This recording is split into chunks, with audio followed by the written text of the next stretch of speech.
សហភាពឥណ្ឌូចិនដែលស្ថិតនៅក្រោមអាណានិគមបារាំងចាប់តាំងពីសតវត្សទី19មកនោះត្រូវបែងចែកជារដ្ឋ5ផ្សេងគ្នាគឺកម្ពុជាឡាវតុងកឹងឬវៀតណាមខាងជើងអាណាមគឺវៀតណាមកណ្ដាលនិងកូសាំងស៊ីនឬកម្ពុជាក្រោមដែលស្ថិតនៅប៉ែកខាងត្បូងវៀតណាមបច្ចុប្បន្នកម្ពុជាឡាវតុងកឹងនិងអាណាម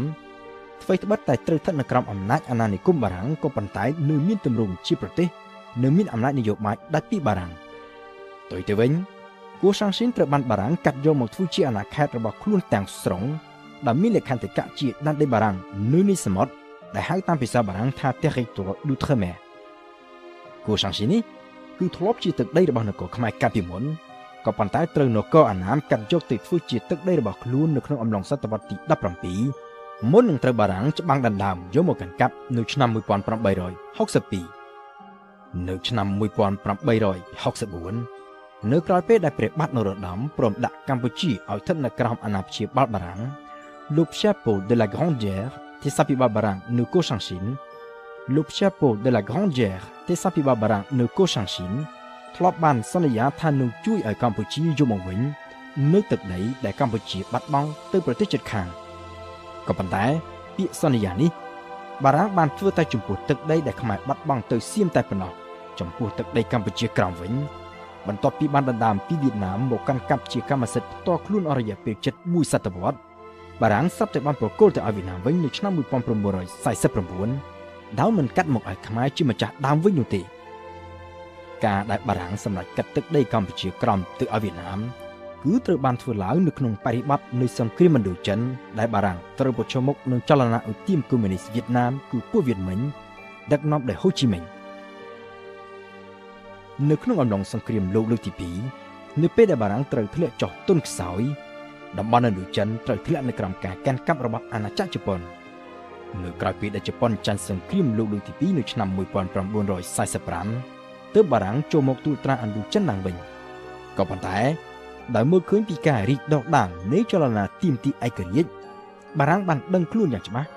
ថាខ្លួននឹងមិនអាចកាន់កាប់តំបន់ឥណ្ឌូចិនពេញដៃដោយកាលពីមុនសង្គ្រាមនោះទេ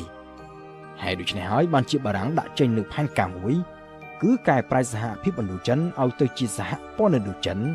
ដោយប្រទេសជាសមាជិកនីមួយៗត្រូវទទួលបានឯករាជ្យស្ទើរតែពេញលេញព្រោះគឺអាចក្តាប់អំណាចទាំងអស់លើកលែងតែវិស័យកងទ័ពនិងហិរញ្ញវត្ថុ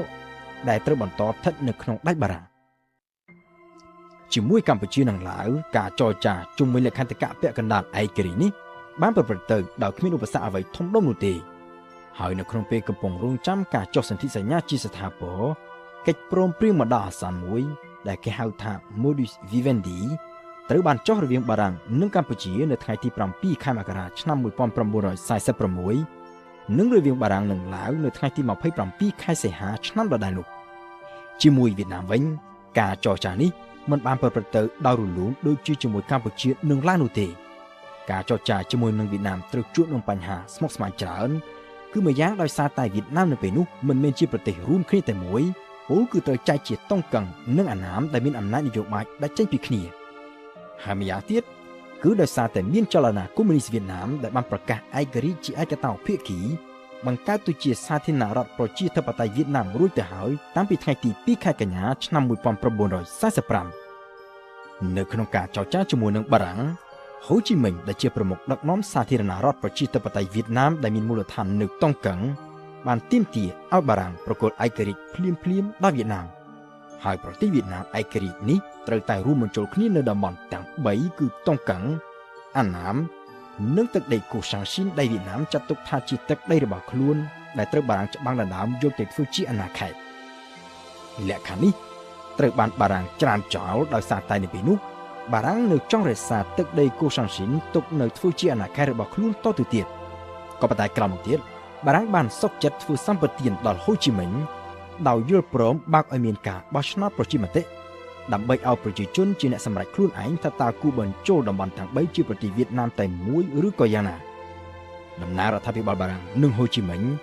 ក៏បានចុះកិច្ចព្រមព្រៀងមួយនៅក្នុងន័យនេះនៅថ្ងៃទី6ខែមីនាឆ្នាំ1946ដើម្បីបើកផ្លូវទៅធ្វើសន្និសីទមួយនៅទីក្រុងហ្វុងតែនប៊្លូដើម្បីចុះកិច្ចព្រមព្រៀងជាស្ថាពរក៏ប៉ុន្តែ ក្រោយការចុះកិច្ចព្រមព្រៀងនៅខែមីនាឆ្នាំ1946នោះ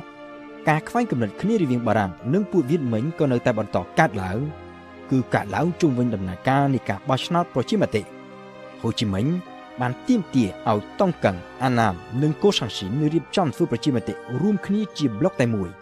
ចំណែកឯលោក Thierry d'Argenlieu ដែលនៅពេលនោះគឺជាអគ្គស្នងការបារាំងប្រចាំតំបន់ឥណ្ឌូចិនយល់ឃើញថាការបោះឆ្នោតប្រជាមតិជាប្លុកតែមួយនេះមិនមានភាពយុត្តិធម៌ទេពីព្រោះថាប្រជាជននៅតង់កឹងនិងអាណាមដែលសុទ្ធតែចង់ទាមទារយកកូសាំងស៊ីនទៅកាន់កាប់វិញនោះគឺមានចំនួនច្រើនលើសលប់ធៀបទៅនឹងប្រជាជននៅកូសាំងស៊ីនលោក Thierry d'Argenlieu ទាមទារឲ្យកូសាំងស៊ីនត្រូវក្លាយទៅជារដ្ឋឯករាជ្យមួយដូចជារដ្ឋផ្សេងទៀតដែរនៅក្នុងសហព័ន្ធឥណ្ឌូចិនហើយរដ្ឋកូសាំងស៊ីនថ្មីនេះហើយដែលជាអ្នកត្រូវមានសិទ្ធិសម្រេចដោយខ្លួនឯងអំពីទំនាក់ទំនងជាមួយនឹងវៀតណាមទៅថ្ងៃអនាគត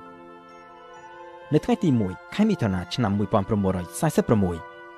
នៅក្នុងពេលដែលហ៊ូជីមិញដឹកនាំគណៈប្រតិភូវៀតណាមចេញទៅបារាំងដើម្បីបើកសន្និសីទស្ដីពីឥណ្ឌូចិននៅ Fontainebleau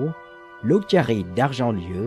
ក៏បានប្រកាសឲ្យកូសាំងស៊ីនក្លាយទៅជារដ្ឋស្វយ័តដោយមានឈ្មោះថាសាធារណរដ្ឋកូសាំងស៊ីនដោយមានរដ្ឋាភិបាលបណ្ដោះអាសន្ននៅទីក្រុង Saigon ឬព្រៃនគររដ្ឋាភិបាលបណ្ដោះអាសន្ននេះហើយដែលនឹងត្រូវទទួលបន្ទុករៀបចំការបោះឆ្នោតប្រជាមតិសម្រាប់ជោគវាសនាកូសាំងស៊ីនសម្រាប់ហ៊ូជីមិញការផ្ដាច់កូសាំងស៊ីនឲ្យទៅជារដ្ឋឯករាជ្យនេះគឺជាការរំលោភទៅលើកិច្ចព្រមព្រៀងដែលបានចុះកាលពីខែមីនាសន្និសីទនៅ Fontainebleau ត្រូវទទួលបរាជ័យការចរចារវាងបារាំងនិងហ៊ូជីមិញក៏ត្រូវជាប់គាំងហើយសង្គ្រាមរវាងបារាំងនិងពួកវៀតមិញដែលគេហៅថាសង្គ្រាមឥណ្ឌូចិននោះក៏ចាប់ផ្ដើមផ្ទុះឡើងនៅខែធ្នូឆ្នាំ1946នៅក្នុងពេលដែលសង្គ្រាមឥណ្ឌូចិនកំពុងតែឆាបឆេះពេញបន្ទុកបារាំងបានចាប់ផ្ដើមគិតគូរបង្កើតរដ្ឋាភិបាលវៀតណាមថ្មីមួយដើម្បីប្រជែងជាមួយនឹងរដ្ឋាភិបាលកុម្មុយនីសហ៊ូជីមិញគោលដៅរបស់បារាំងគឺធ្វើយ៉ាងណាកាត់ផ្តាច់ពួកវៀតមិញពីការគ្រប់គ្រងរបស់ប្រជាជនវៀតណាមតាមរយៈការសន្យាផ្ដល់ឯករាជ្យដល់វៀតណាមដឹកនាំដោយរដ្ឋាភិបាលមួយដែលមិនមែនកុម្មុយនីសនៅពេលនោះបារាំងបានសម្លឹងឃើញថាមានអិសរាជជនតែម្នាក់គត់ដែលអាចឡើងមកដឹកនាំរដ្ឋាភិបាលប្រជែងនឹងប្រជាប្រិយភាពរបស់ហ៊ូជីមិញបានគឺបាវដៃ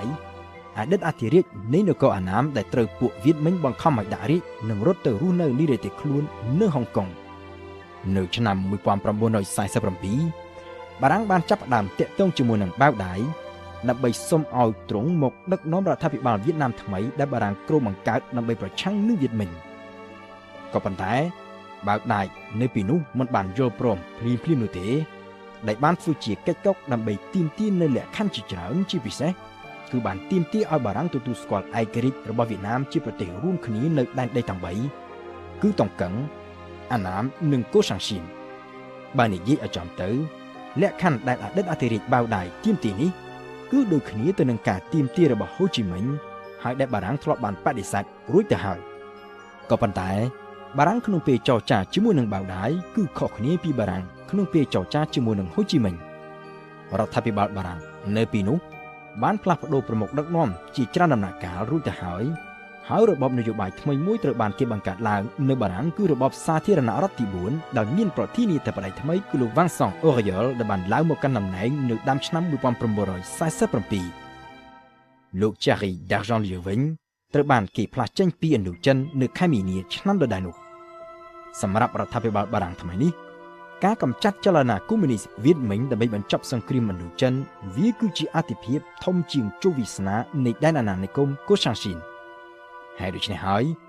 បានជាបារាំងសុកចិត្តប្រគល់កូសាំងស៊ីនទៅឲ្យវៀតណាមទៅតាមការទាមទាររបស់បាវដៃធ្វើយ៉ាងណាឲ្យតែអតីតអធិរាជវៀតណាមរូបនេះសុកចិត្តទៅដឹកនាំរដ្ឋាភិបាលប្រឆាំងនឹងពួកវៀតមិញនៅថ្ងៃទី8ខែមីនាឆ្នាំ1949លោកប្រធានាធិបតី Vincent Auriol បានព្រមព្រៀងជាលាយលក្ខណ៍អក្សរជាមួយនឹងអតីតអធិរាជបាវដៃឲ្យវៀតណាមក្លាយទៅជាប្រទេសឯករាជ្យមួយដែលរួមបញ្ចូលតំបន់ទាំង3គឺតុងកឹងអាណាមនិងកូសាំងស៊ីននៅថ្ងៃទី4ខែមិថុនាឆ្នាំ1949សភាបារាំងក៏បានអនុម័តច្បាប់មួយបញ្ចប់លក្ខន្តិកៈជាទឹកដីនៅនៃសមុទ្ររបស់កូសាំងស៊ីនដោយភ្ជាប់អតីតដែនដីរបស់នគរខ្មែរនេះទៅជាមួយនឹងប្រទេសវៀតណាម10ថ្ងៃក្រោយមកទៀតគឺនៅថ្ងៃទី14ខែមិថុនាតំបន់តុងកឹង អាណាមបូករួមជាមួយនឹងកូសាំងស៊ីនត្រូវបានគេច្របាច់បញ្ចូលគ្នាបង្កើតទៅជារដ្ឋវៀតណាមឯករាជ្យមួយក្រោមការដឹកនាំរបស់អតីតអធិរាជបៅដៃហើយដែលមានរដ្ឋធានីនៅសៃហ្គនឬព្រៃនគរ